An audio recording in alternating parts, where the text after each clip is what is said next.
Sonic's new movie opens with a big box office record, E3 is looking pretty grim, a certain simulation is sparking a buzz on the internet, and CTR's bittersweet end, but not really. All this and more on Wumpa Time. Hey everyone, it's me, Shemp. I'm back. I'm not dead, and I'm back with the other guy who's also not dead. It is me, Canadian guy, the one who is not dead. Yeah, he's not dead. I'm not dead. How are you being not dead?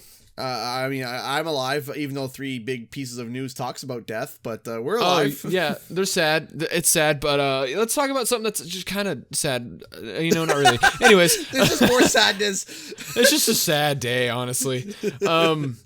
So, I like Batman. You like Batman? Yeah. Batman. Oh, Batman. Yeah, Batman. I'm sure you know the development hell of The Batman that was starring Ben Affleck and directed by Ben Affleck.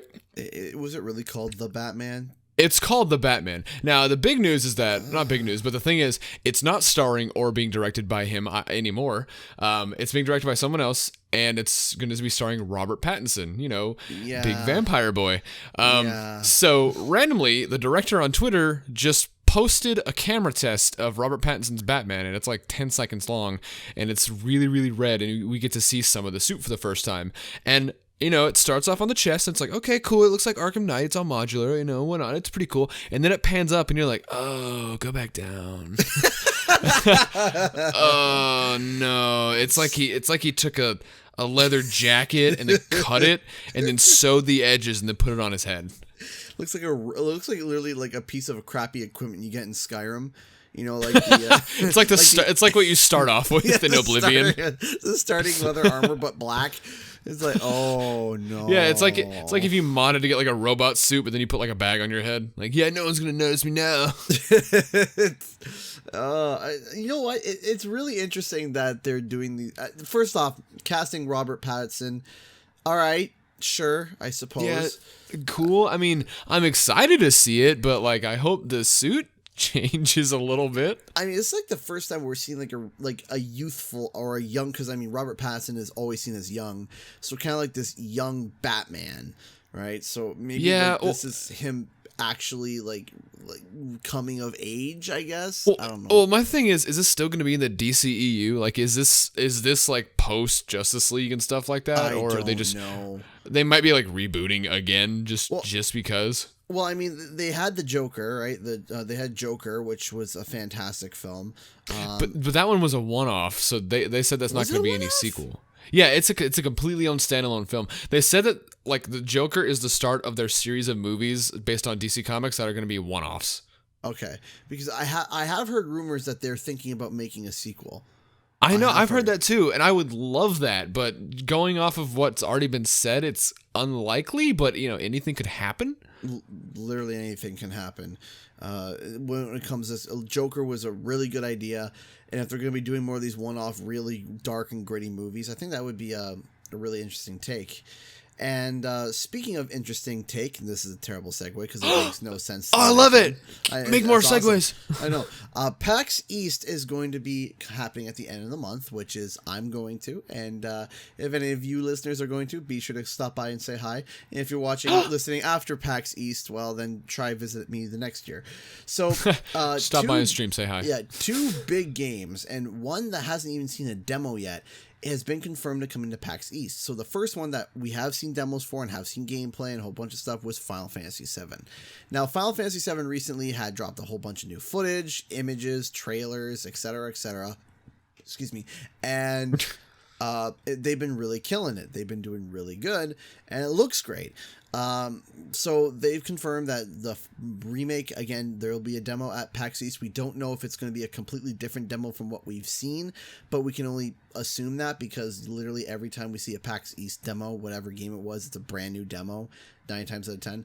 But the other game, the big one, the big hefty one, the one that everyone has been clamoring for and talking about, and yes, probably Sony's last big hurrah before we move on to the next generation, and that's The Last of Us Part 2. Yes. Yes, finally. I just want to see anything from this. Literally anything. No, The Last of Us Part 2 has been confirmed as a demo at PAX East, which is huge because, to my knowledge, has The Last of Us gone to any other game show and presented anything? No, the only time we've seen anything is at E3, believe it or not, and they've shown demo like on the stage, but this is the first time it's publicly playable. Public demo, yeah. Which now, is regarding huge. Final Fantasy VII, I don't know if you heard about this, but I don't know what's going on behind whatever's happening, but the entire opening movie just got leaked. What is happening over at Square? Like I saw that pop up and I was like, well, the icon for the channel was Final Fantasy, so I thought, oh, maybe they uploaded it. And the more I dug into it, the more I saw that people were saying that it was leaked. So the entire opening movie from the remake in high quality was just leaked. What is happening? I don't know. There's so many leaks. Or Japanese dub? I didn't check, but judging by the title screen, it looked like it was all English. That's even worse. Yeah, I know. Like, it's not coming from the source. I don't know what's happening. I'm kind of concerned. Like, Square has so many holes. Like, what, they release a demo, or we haven't even gotten that demo yet. You know what? They might release that bloody public demo right after PAX. Because like you guys have seen it. Yeah. But I mean, like, seriously, we've been hearing about this demo. We've been hearing that Final Fantasy VII is going to be getting a demo, and we've seen no demo. But we saw people who cracked it and hacked it and found so many source files, it's ridiculous. Let me see if it's in English real quick. Oh, man. Oh, my gosh. I'm listening to some stuff. Wait, no, this is from Final Fantasy. Okay, I'm confused. I don't know. Yeah, this is from.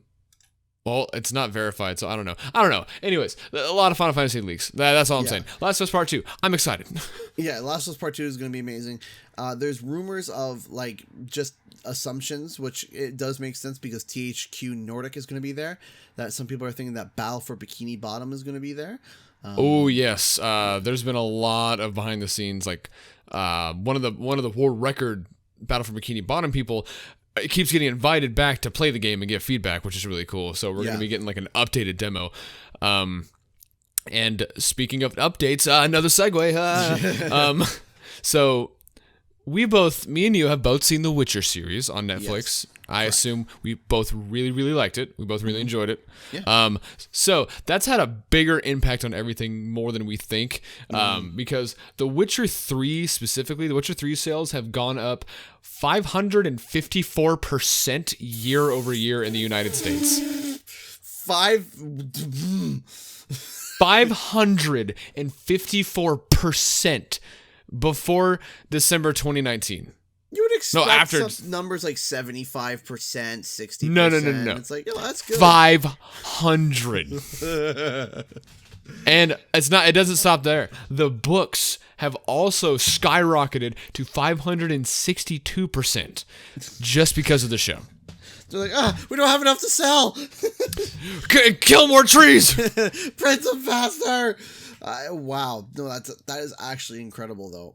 And it kind of gives you an idea of the effect of this Netflix. And it was a Netflix adaptation, too. So not everyone has Netflix, but I mean, most people do. But not everyone has Netflix. And just from that alone, they've gained so much. And we talked about this before, but this might be the direction of some of these epic gaming sagas that maybe should go, because I mean the game is doing better in sales, the show is doing great in sales, everything is doing great.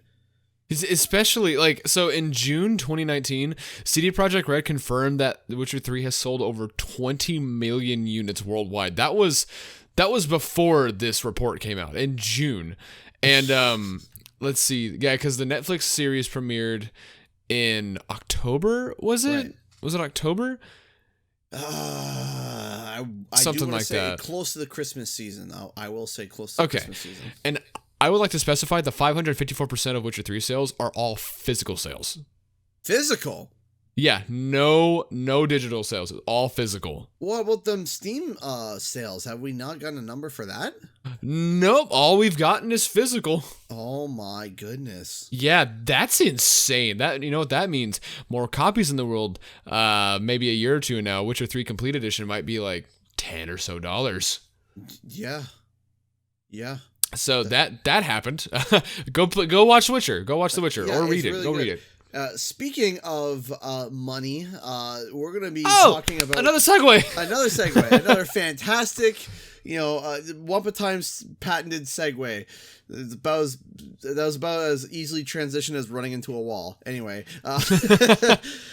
so you guys know V-Bucks. If you don't know what V-Bucks are, V-Bucks is the currency that's used in Fortnite.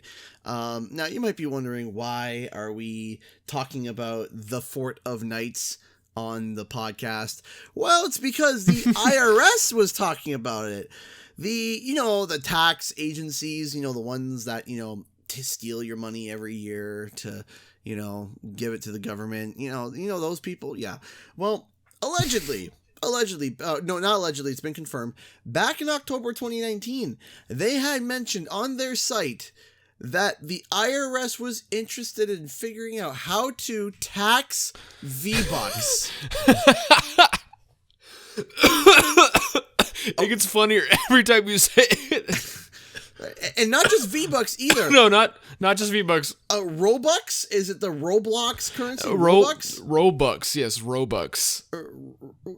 Row your boat to down ideas. Dumb ideas. What is this? Oh my god. This is so bad. Like, how do you tax somebody on the V-Bucks? The whole point is you pay the company and they're like, here's some make-believe points.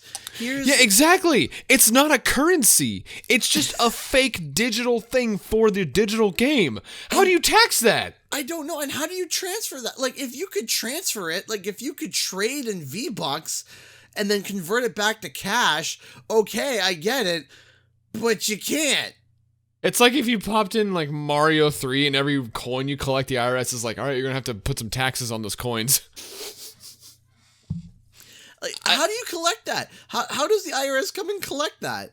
I understand collecting digital sales because there is tax on sales. No, I get that. What am I spending? Like, I don't get it. It's fake money. How can you tax? If I say, hey, listen, Shemp, if you pay me $5, I will give you 5,000 digital sparkle horsies. Okay. Oh, dude, I'm running low on those. Yeah, and every sparkle magical horse farts or whatever the heck I just called it is equivalent to being able to buy one golden beaver. Now tell me, how's the IRS going to tax? I would adore to see the professional IRS documents that say, all right, so in the year 2020, you spent 3,000 unicorn sparkle fart points and got yourself 3 golden whatever you call it. And it's like, okay, where's the tax write-off on this so I can put it in box A? Sparkle fart points. Okay, cool. But this opens up the dam to a whole bunch of other issues, because it's not just V-Bucks. Like, it's funny how they target Robux and V-Bucks, but 90% of free-to-play games run off of this whole system where there's these make-believe points that you pay money for, and then that's already being taxed, by the way. Yeah, already. And then you pay tax on the points. You then buy whatever, your cosmetics, your characters early. This has been done for years now. This is the free-to-play model. League of Legends, Dota, Dauntless. Mobile games. Any mobile game. Yeah, all the mobile games that are free-to-play. It's just the way, it's how the business works. It's free-to-play, but you can pay money to earn points, etc., etc.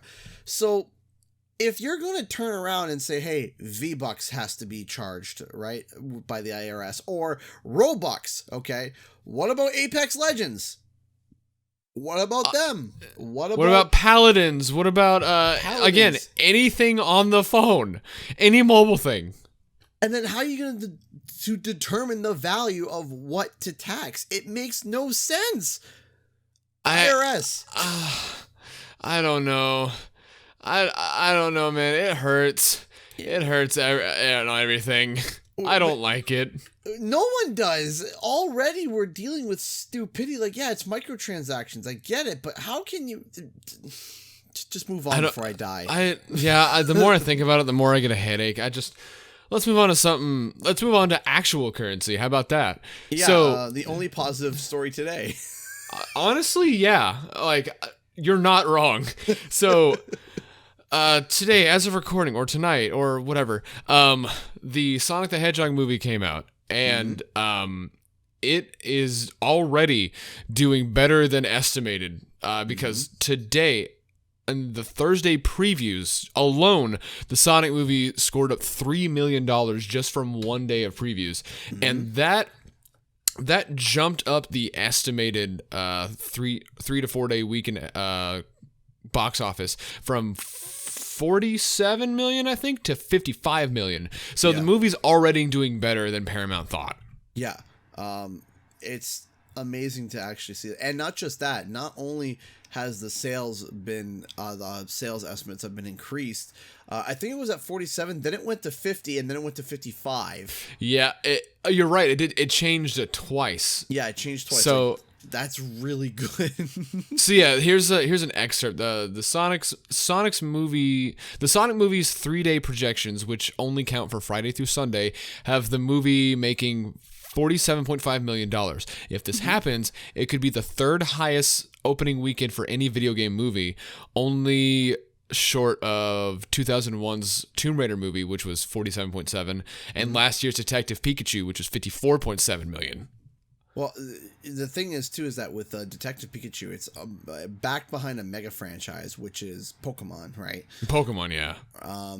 And now I will say that I think a lot of people would have thought that Detective Pikachu would have failed, and then heard the success of it, and then was like, okay, and then maybe because of that, and they heard about Sonic, that they were going to give it a chance.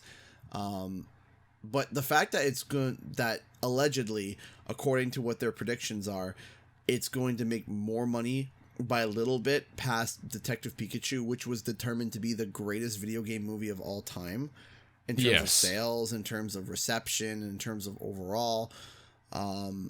I think that's incredible. And not just that, it's been certified fresh on Rotten Tomatoes. Yes, that was another thing. The thing that got me. Detective Pikachu wasn't even certified fresh. I was surprised to see that. Now, I'm also worried because this is just the beginning. We don't know how, it could bomb internationally, which I highly doubt, because Europe are huge Sonic fans. We just have to worry about China. China's the big one. Now, with the initial budget and then the reanimation, the budget's a lot higher than we initially thought. So it's already on course to make back half of its budget, but it could still fall short if it bombs overseas, and that is probably my biggest fear. I think that, well, here's the thing, is that Sega in general is very popular in Japan. Oh yes. Now, I'm going to throw a curveball into this, probably a thought that you may not have thought of, why this movie might bomb in one specific country, and that's China, due to the coronavirus. Yes. I didn't even think about that. Because my whole thought process was like, I don't even know how Sonic is in China. Right. No. Is that in general, people are being quarantined. People are not going out in public. People are not going out. They're waiting for this to pass. And China is a huge market. And don't turn your nose on China, because are you familiar with the Warcraft movie? Yeah, it got over half of its box office from China. Yeah, just from China alone. Yeah, right? I want to say it was like 3/4 of its box office. And on top of that, to really push that, did you know that Warcraft 3 sold more in China than Star Wars did in China? What? Warcraft 3 sold better in China than Star Wars did in China. Oh, dude, I can't what? Yeah. Really? Yeah, firmly grasp it. Firmly grasp it. Yeah, when I heard that stat, I was like, are you serious? It was something like Star Wars made in the ranges of like 271 million in China alone, and Warcraft made like 324 million. It was that's insane. Yeah. It was. I believe those are the number. That's the ballpark numbers, and then in the North America, Warcraft made 338 million in North America. That's a big difference. Yeah. So this is what I mean in saying, like, hey, don't discount China in this. China is a huge movie, huge in movies and stuff. And if the coronavirus is causing people, now personally for me, I'm on the situation of aware but not afraid with the coronavirus situation. Yeah, same. But in China, they're very afraid. They're very afraid right now. So if Sonic were to lose any sales, it would be in China. However, I would argue that Japan might be able to help alleviate those sales because Japan is crazy about Sonic too. I would say more so Europe than Japan. Really? You would say so? Because from what I understand, Japan as a whole aren't, let's say, like, if you were to rank Sonic fans from country, like biggest Sonic fan to a casual Sonic fan, it would be Europe, America, Japan. That's how I would see it. Really? Just judging off of base or past sales and past games, past receptions, all that stuff. Because Sega, they made more of their money in America in the mid-2000s. That's why Shadow the Hedgehog exists. That's why that game exists, because they wanted to capitalize on the American market. They kept getting letters from kids in America saying, please give Sonic a gun. And they were like, what? I'm what? Okay, give Shadow a gun. And they're like, okay. So a lot of the games were focused on like the American reaction because they wanted to capitalize on the English-speaking market. Right. And with the Sonic movie being primarily an American movie, I don't know how Japan's going to react to that. And before we get to the sad news, I will say, go watch this movie. I just got done watching it before we started recording this episode. You haven't watched it yet. I'm seeing it on Monday.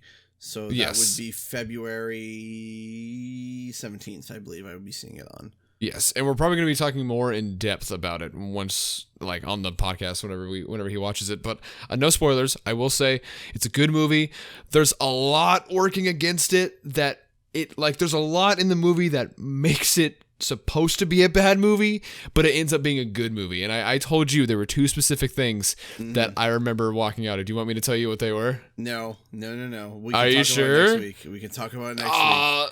But it's a meme. I know.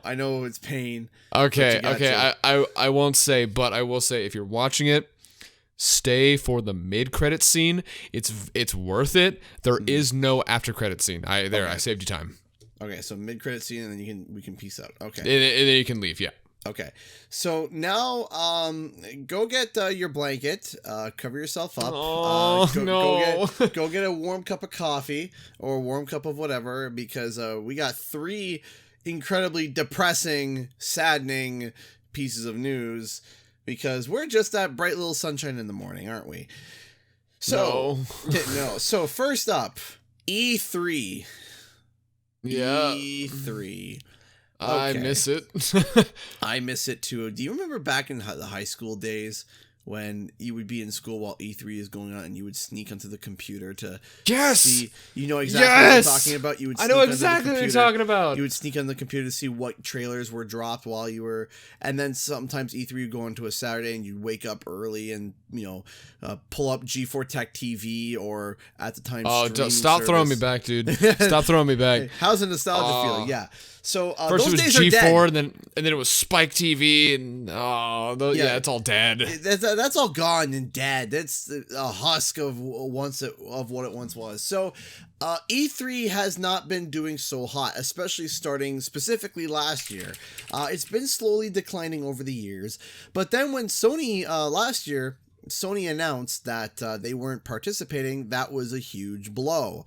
And E3 was not that good. To be fair, Microsoft was there, but even though Sony was gone, Sony still showed more games than Microsoft. Yeah, which is crazy to think. So that was last year. This year, there's one more thing. One other big thing that happened last year that made a lot of people mad, and rightly so.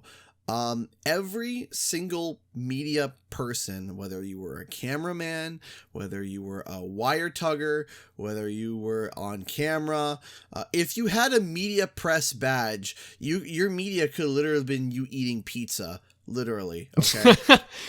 I'm not like it sounds. Yeah, you're not joking. I'm No. not joking. If you had a media pass, you were doxxed. And Yeah. Oh man, I'm glad you didn't go. By the way. yeah.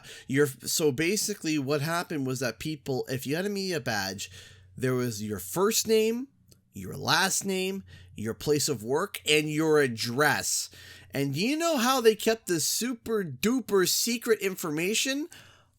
On a notepad document. Yes, confidential doxing material .txt. Yeah, so someone found it, leaked it online, and it was something like it was something stupid, like 1,100 people had their private information leaked. Oh, was there any legal action taken? Apparently not. Apparently E3 just said, we're sorry, and that was it. Well, so this year rolling up, guess what? Once again, we find out that PlayStation is saying nah, brah, and not showing up again. Mm-hmm.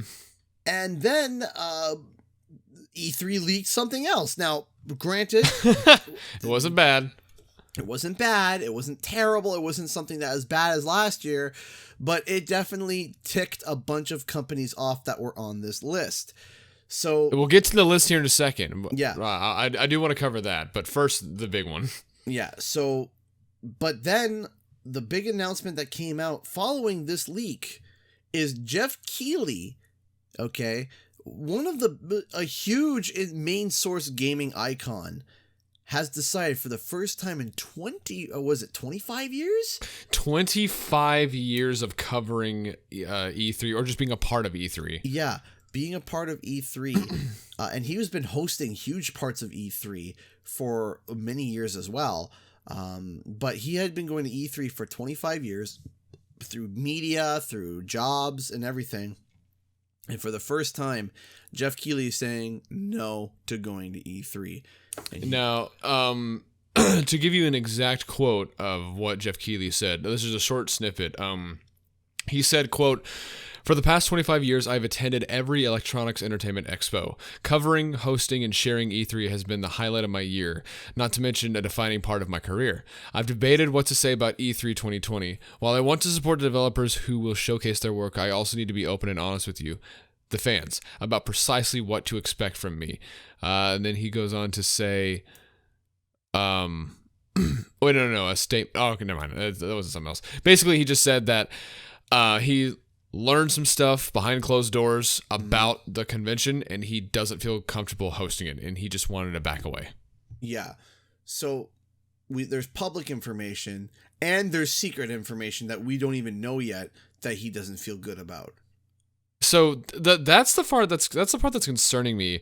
What secret, like behind the closed doors E3 info would make Jeff Keely say no?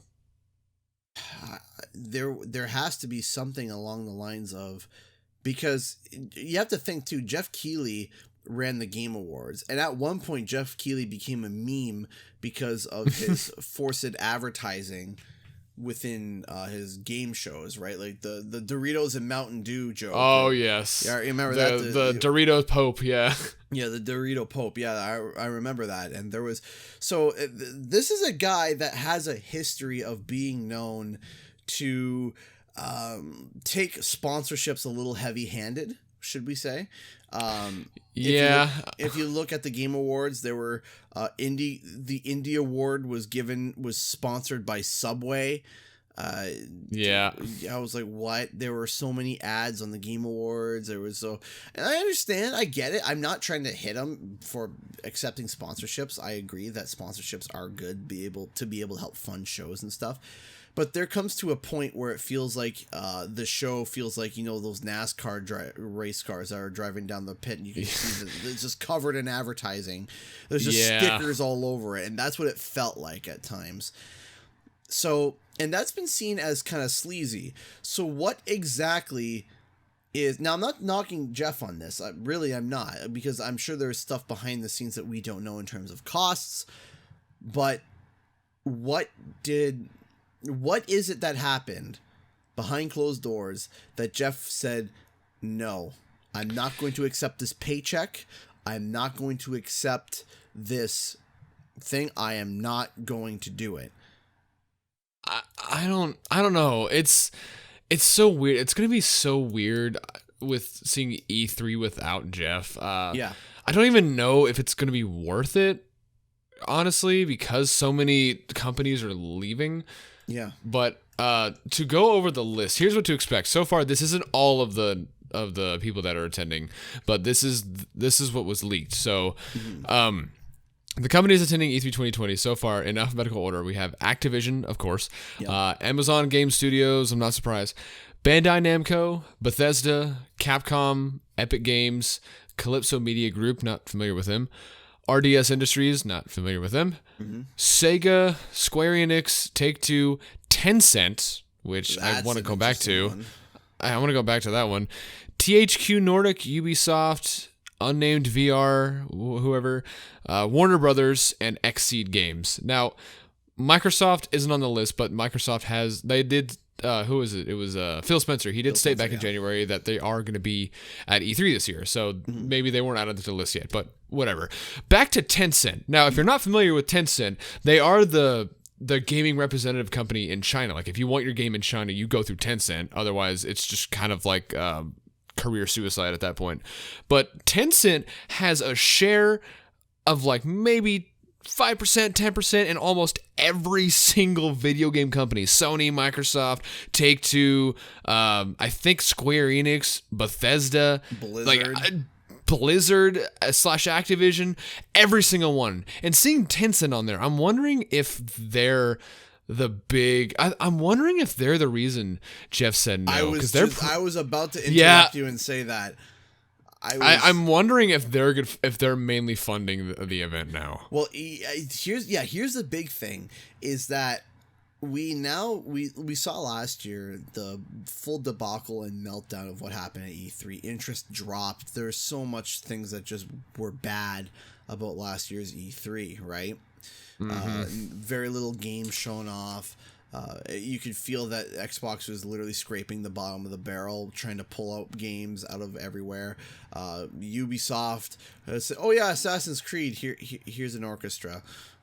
Thank you. Yeah, thanks. And then on top of that, if you streamed the Ubisoft conference, you had your streaming rights taken away.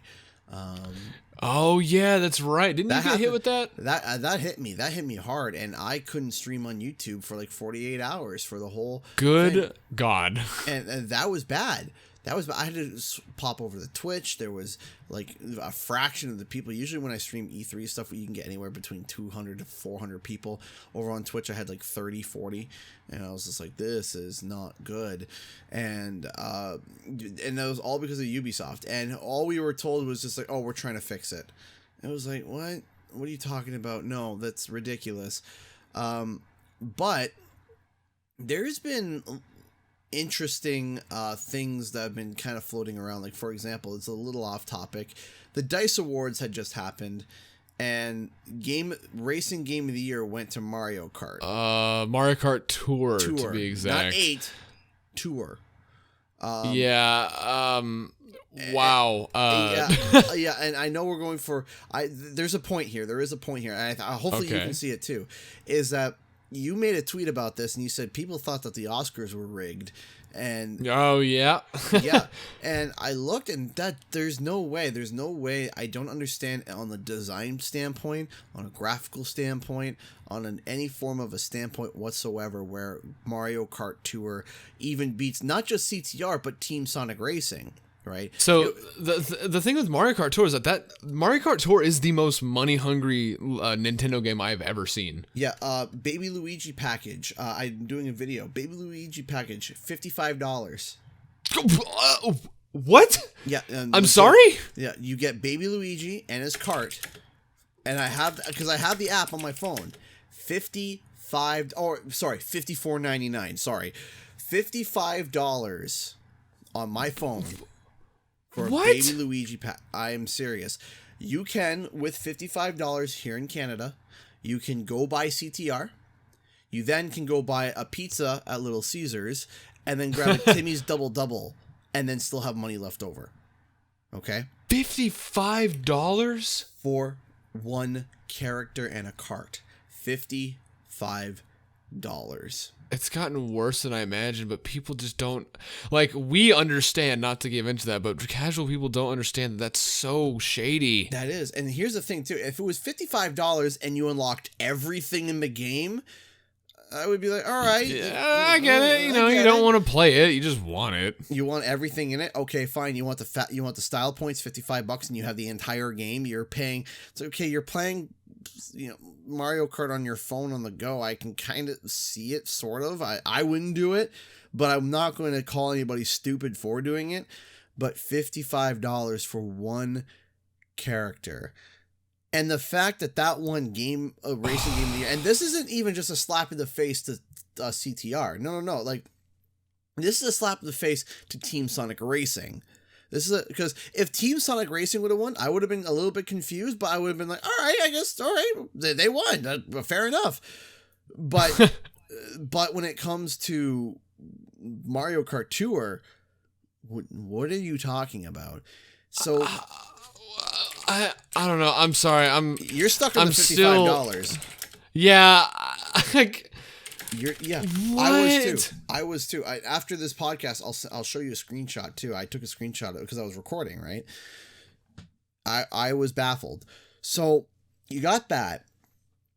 Now, Jeff Keely backing off, because didn't Jeff Keely saying when he was backing off, this was after the DICE Awards and stuff? I believe so. I'm trying to think. Yeah, I think so. Yeah, this was literally 2 days ago. Yeah. It was around the same time. Wait, no, DICE Awards was yesterday. Oh, okay, no. Yeah, so this is before. So it was before. Yeah. So, but I think Jeff is backing off because of Tencent. I do. I think Tencent is being the reason, the big argument of why a bunch of companies are dying or getting like ridiculously, like there's a big, like a lot of people are blaming Activision, but a lot of people are actually blaming Tencent, because Tencent owns a large portion of both Activision and Blizzard. Basically everyone. Yeah. And Tencent holds, and like you said, career suicide. If you want to get any games in China, you have to go through Tencent. For Nintendo to get their Switch in, there's a Tencent verified Switch. Yeah, like Nintendo is like in China as Nintendo, but it's still through Tencent. Right. Now, hold on. I'm sorry. I have to go back to the Mario Kart thing. I wanted to bring this up. Back in December 18th, Team Sonic Racing actually won Game of the Year for Best Sport/Racing Game from PlayStation Lifestyles. And the nominees, the other four, were CTR, MLB 19, Need for Speed Heat, and FIFA 20. Mario Kart is nowhere to be seen. This is the first time I've seen Mario Kart Tour be nominated for anything. And nonetheless winning. Exactly. Like... So now I know not to pay attention to that anymore. Yeah, well, no, it's clear. It is clear and blatant. It's one of two things. Either the people that made this determination don't know video games, and they just went with what they thought was the more popular name, which was Mario Kart. Mm-hmm. So that's not someone to trust either. And then on top of that, or is you were paid off. And something else that I found interesting, you know what won Game of the Year at the DICE Awards?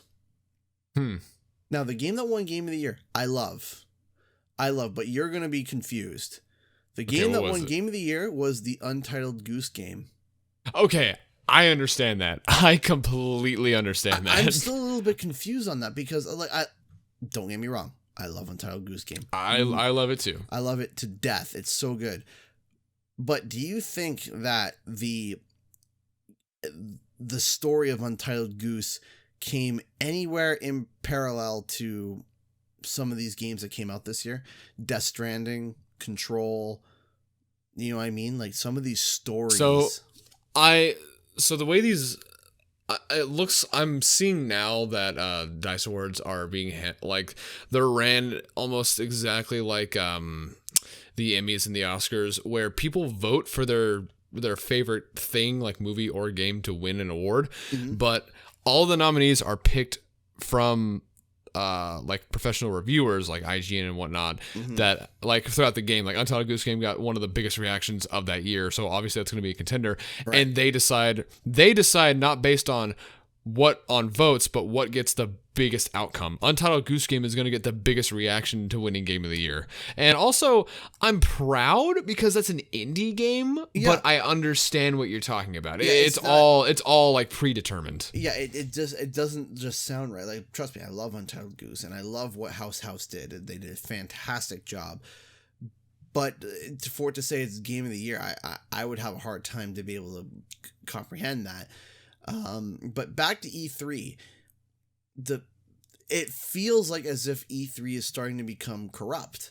If Tencent's going to be there, because this is the first time that Tencent's been to E3, isn't it? Yep, I do not remember them there last year. I mean, they could have been there, and I didn't pay attention, but I highly doubt they were there last year. And every single time Tencent is ever mentioned, ever within any article based of North America or whatever, it's always in a negative, bad light, because it's a multi-billion-dollar gaming company that is trying to consume the world. And I think that E3 needs to become something like the video game convention of Comic-Con, where they have to rebrand. I think they have to. It can't be what they have it now. It can't be this hybrid of a consumer / professional show. It can't be. It's gonna have to either skip a year, get new management, rebrand, do something, because I think the E3 that we're used to is long gone and dead. Like, they've had their run, we had the memories, everything was great, but I think it's time for something new. Yeah, it is. It's time for something to adjust. It's time for something new. There's no way. But here's the thing: you got PAX, which is like a huge gaming expo. E3 can compete with PAX and do something really interesting. See, okay, what's PAX doing? What can we do? What can we do that's really interesting? What can we have for people to come and buy tickets and not see it as much as a press show, but as a consumer show, right? And that's what the previous president of Sony America, which was Sean Layden, that's what Sean Layden suggested. Turn it into that. Yeah, I don't know. I'm just sad. I'm over here like thinking of like back in the day with E3. It's just sad that we're never going to get that again. I mean, we might, but from what we see, it's probably not going to happen again. I remember the Halo 4 reveal. I remember that was huge. Oh, dude, I remember the Uncharted 4 reveal. Yeah, and like the game bugging out on stage, and everyone was like, it's fine. No, don't worry. Don't worry about it. So it's cool. Move on. We're going to move on to the next subject, because this is even more sad. I'm sorry to bring your day down, guys.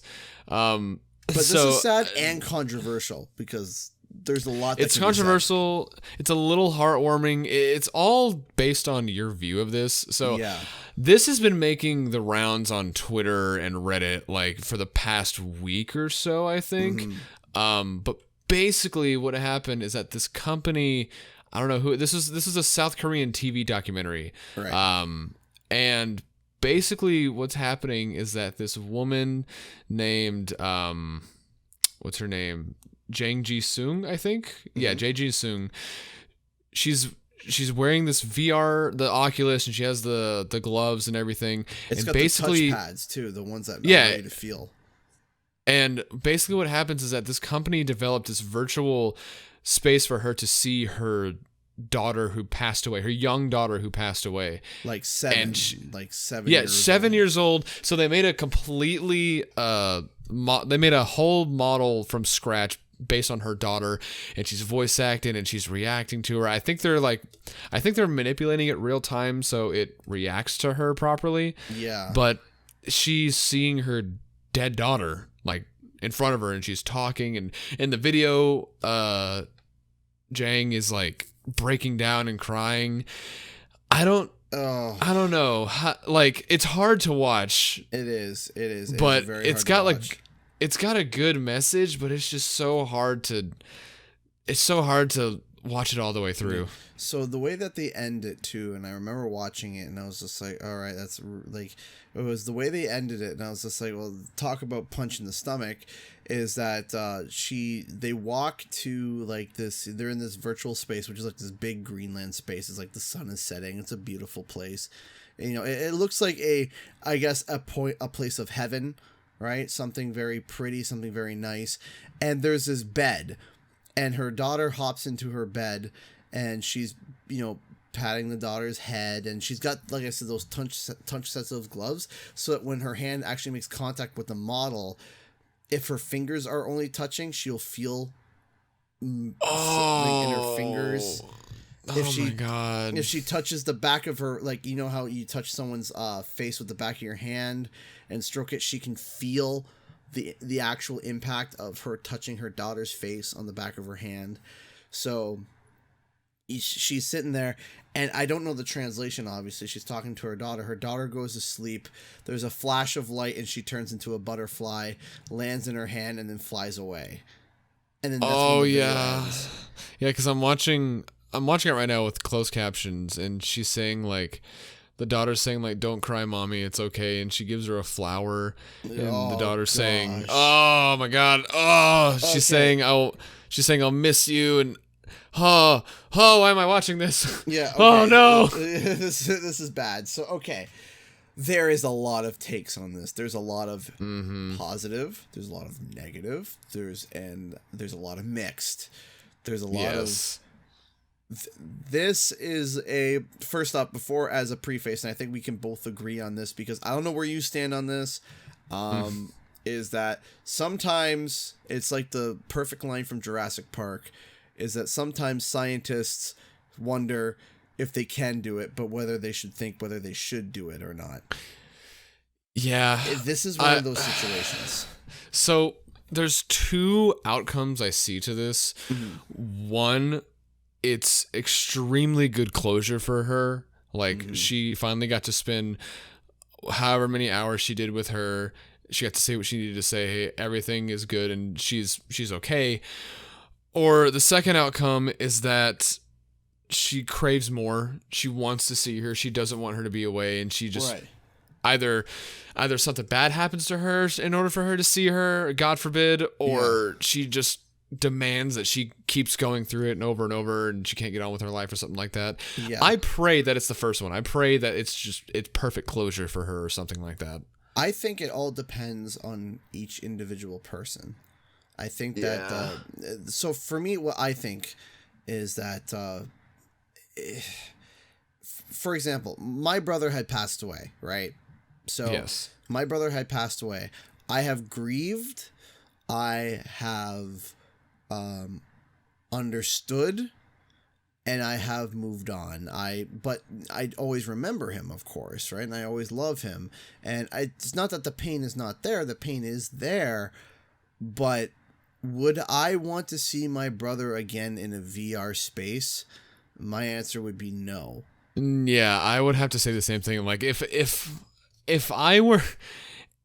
Same with me. I've had family members who have passed away, and it was awful, and I got through it. But if someone came up to me and they're like, hey, put on this VR helmet, I got something to show you, and they all popped up in front of me and they were talking to me and I could feel them and everything, I would be going through the 5 stages again, probably even longer. Yeah. I don't know how I'd be able to cope with all that. Yeah, and this is what I mean, where it's like, this is where you can take someone who is perfectly healthy and perfectly understands, because you've played VR for an extended amount of time.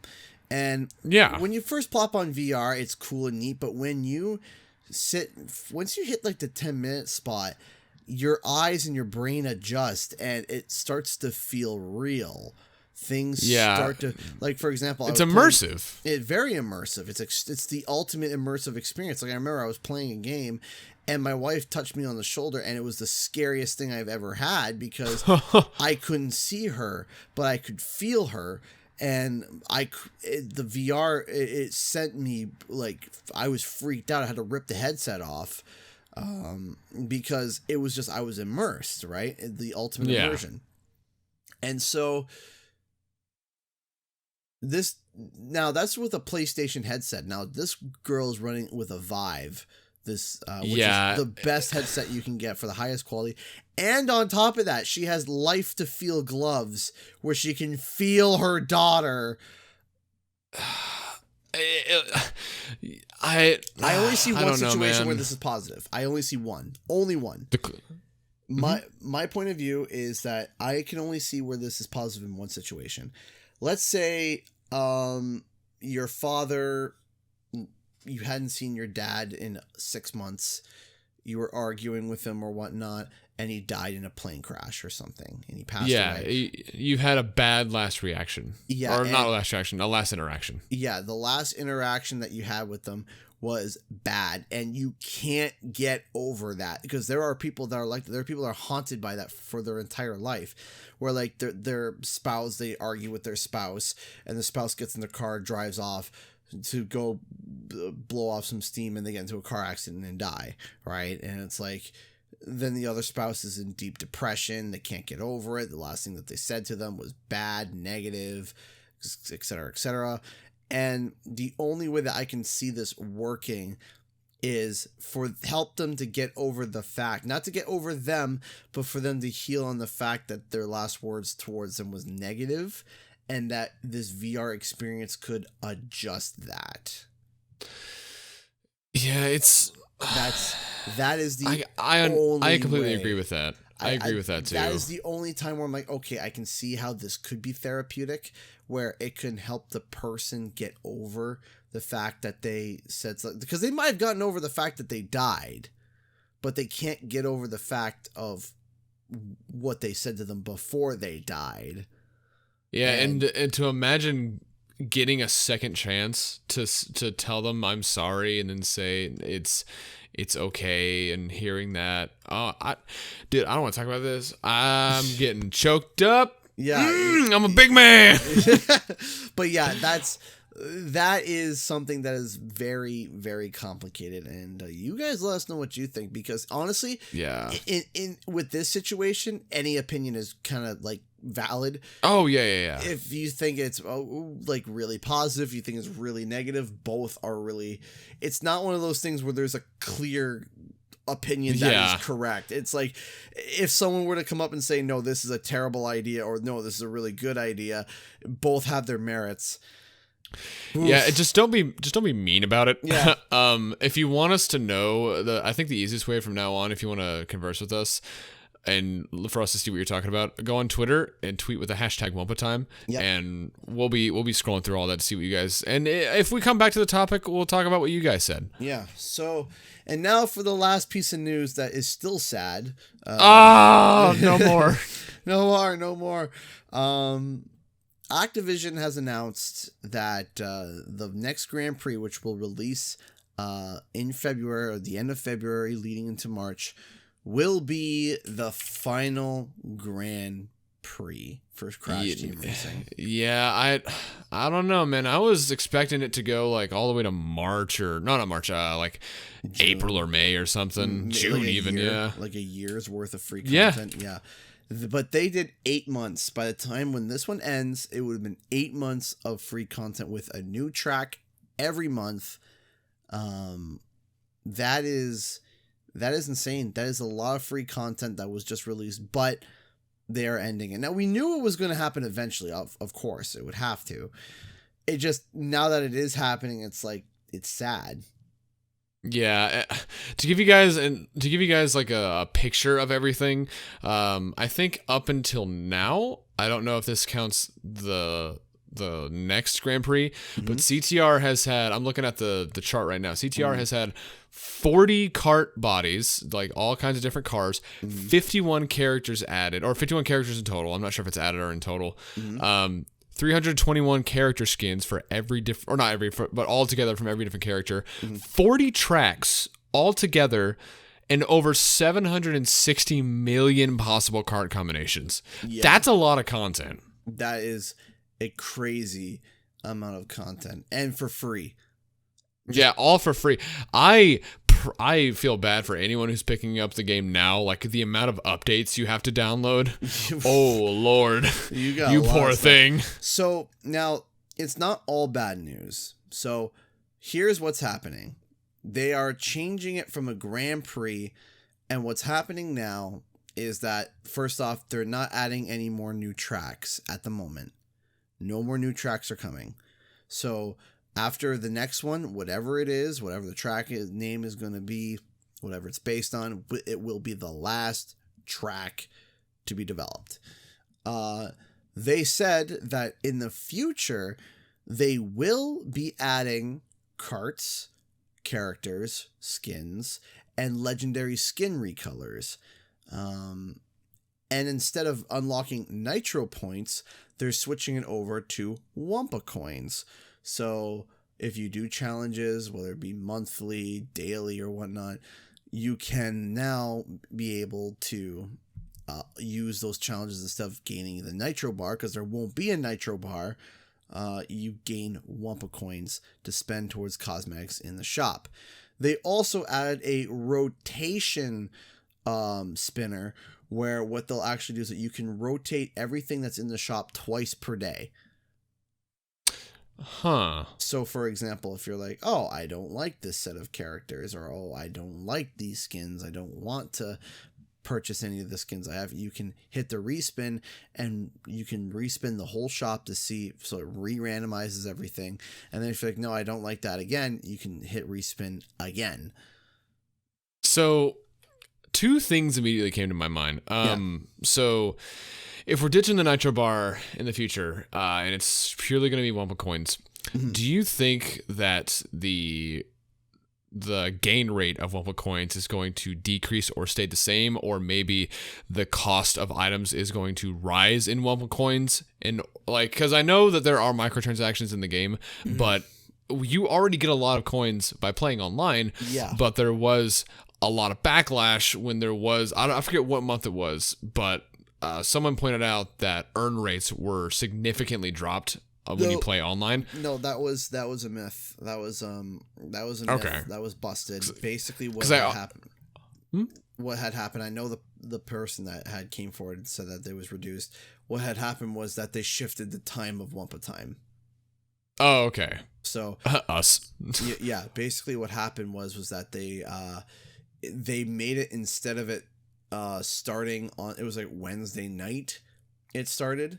And then ended, it was like Saturday, like late afternoon. It was really weird. They shifted it to starting at like Thursday, Friday night and ending Sunday afternoon or Monday morning. So they made Wumpa time more aligned up with the weekend. Okay. So, that's a good point. Now, my second thing was, do you think there's going to be such an emphasis on online after this? Because keep in mind, every time you load up CTR, whether you're doing single player or online, it will always let you know if you're connected to the servers or not. And I'm wondering if they're going to back off on that. Well, there's a big issue with that, with the servers and stuff, and that the way that they're able, what they did was that they future-proofed CTR so that it could go to PC. They set up the online only because the only way to be able to unlock all the different cosmetics is if you're connected to the internet. If you're not connected to the internet, you can't unlock the stuff in the pit stop. You can unlock the cosmetics from challenges.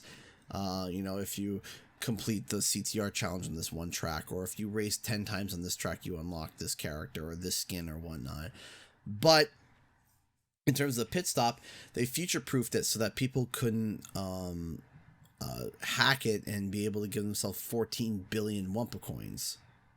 Yeah, that's what I was thinking, because this is more of a hidden, this is like a hidden version of DRM, which a lot of games on PC have nowadays. Right. And I'm wondering if they were writing out the Grand Prix and then putting it on PC, because imagine if we did get Grand Prix all the way to June and then we got a PC version, that would have been very hard to keep an eye on, because, modding is possible. Someone's always going to find a way to get past the constantly online stuff. Right. But I'm wondering if they planned this ahead. I think they did. Because basically what's going to be happening is that after this Grand Prix, every item from every Grand Prix is going into the pit stop. Every single one. Oh, really? Okay. Every single one. So if it was in the Nitro bar, if it was in the pit stop, if it was limited, if it was this, that, and the other. If you could buy it with Wumpa coins, it's going to the pit stop. And that's why they give you free 2 rotations, because imagine if you're a newbie and you're popping into the game and there are, like you just read off, there's 50 characters, over 700 million cart combinations. The reason why they're not going to change the Wumpa coin payout is because there were people that got burnt out. And people who are going to be new. So people are going to be hopping on to do daily quests to get the gold and then to spend it. But they're also going to be bringing back characters, bringing back carts, skins, etc. And the big thing about this too is that we had a leak that was like, oh, they're going to bring back Ripto and the Sorceress. Well, what they could start doing is that they could start doing like pseudo Grand Prix where it's like, oh, this month we're bringing back the Sorceress and Ripto, and the track of the month is Spyro. Oh, okay. So just like I guess just kind of like a little, hey guys, if you want to play on this track, no big deal. yeah. Like this track might be promoted more. And the challenges might be based around that track, because that's a big thing. It's like, the pro challenges, do Mega Mix Mania in a certain amount of time, right?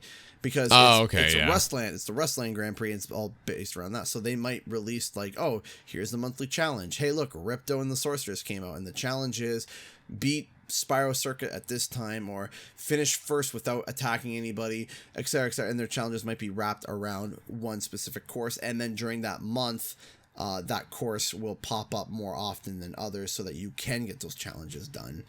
So something that an intern can easily do. Like, just set the challenge and, we'll call it a day. Yeah, basically. Or we want Willy Wumpa Cheeks.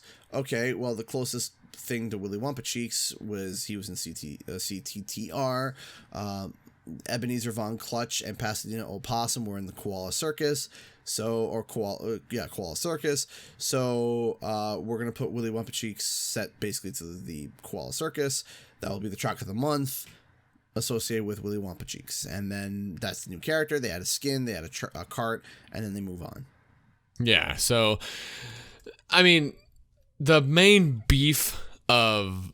Not the main beef, but the main concept of CTR is dying next month, but the game is still going to be supported. So if you didn't get a chance to get in on the hype, like when it launched to now would be the best chance so you can participate in the final Grand Prix, play with everyone. You stream it all the time and you play with fans, and people have fun. I see people have fun playing with you. The Grand Prix are fun. It's fun to be part of this big event. So it's kind of sad to see them go, but you can still do stuff. You can still play online. It's just not going to be like a monthly tournament type of thing. Yeah, it's going to be slightly depressing, but it's still going to be, I still think it's going to be a lot of fun.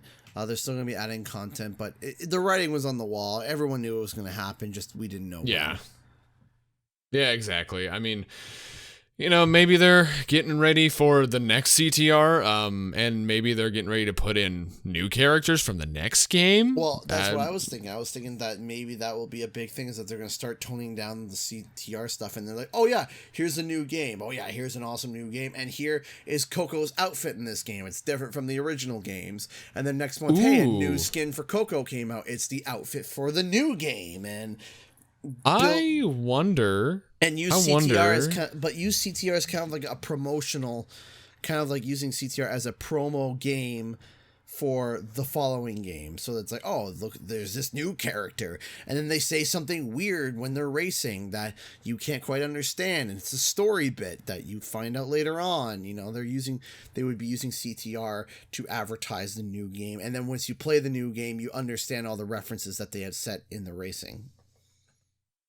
Okay, my thought process or question really is, I'm wondering if, let's say, because you did a video on this, let's say the next Crash game is in Unreal 4, and they want to put that new character in CTR, they're going to be flip-flopping models between engines. Yeah, they would be, but they did that with Spyro. Was that a port, or did they have to make it from scratch? That was a port. I was actually talking with Magic Nipples, the big modding guy in the community, and he said that the mesh and everything was exactly the same. So okay, that's what I was wondering, because I know someone at Vicarious Visions did or it was either Vivi or Beanox, but they did say that Alchemy, the way Alchemy works with models is that they specifically try to make it compatible with Unreal in case they want to move forward. Yeah. So it's good to know that they're actually future-proofing their models and stuff, Right. and their engine at least. Right. And you know what, too? Another thing that could also happen, too, is that that Crash mobile game that's coming, the new Crash design that we don't know if it's specifically for mobile or if it's going to be for the new game, etc. If you think about it, that could be a skin for Crash. Yeah, I mean, skins are the easiest thing to milk for like extra content. You could just put Easy. Tag Team Racing skin Crash or Tattoo Crash. You can have all kinds of stuff. Oh yeah, Carbon Crash. You got all these different Bang, things that are possible. boom, bang, Crash. No one wants that. I want it. No one wants that. But yeah, I mean, no more sad news anymore. Yeah, so that's thankfully. I think that's it. Hopefully next week. Hopefully next week's going to be a lot more happy. We're going to start off the podcast next week with like a hi everyone. Yeah, next week will be one bad news and everything else will be nice. I swear, if everything's bad, I'm going to make it all happy. Thank you all so much for tuning in today, guys. Yeah, thank you all so much. Thank you everyone who's watching it live right now. Hello chat. Say Hello. hi. Say Hello, hi. Chad. Okay, I'll be watching. You say hi. You can follow us on Twitter at ShimpOfficial or at Canadian Guy A with 2 H's. Use hashtag Wumpatine if you want to show us anything. Fan art, carrier pigeons, please. You can find us anywhere. Spotify, SoundCloud, Apple Podcasts, Google Podcasts, whatever you want to call it. Carrier pigeons. Maybe. What was I going to say? Tune in next week. We do podcast every Saturday at whatever time. Around I forget 12 Eastern Standard Time, around there. Yeah. And yeah, you got anything you want to say? Other than hope to see you guys next week, and hopefully we'll bring something happy. Yeah, please. Please, something good news. Please. Anyway, okay. bye guys. Bye.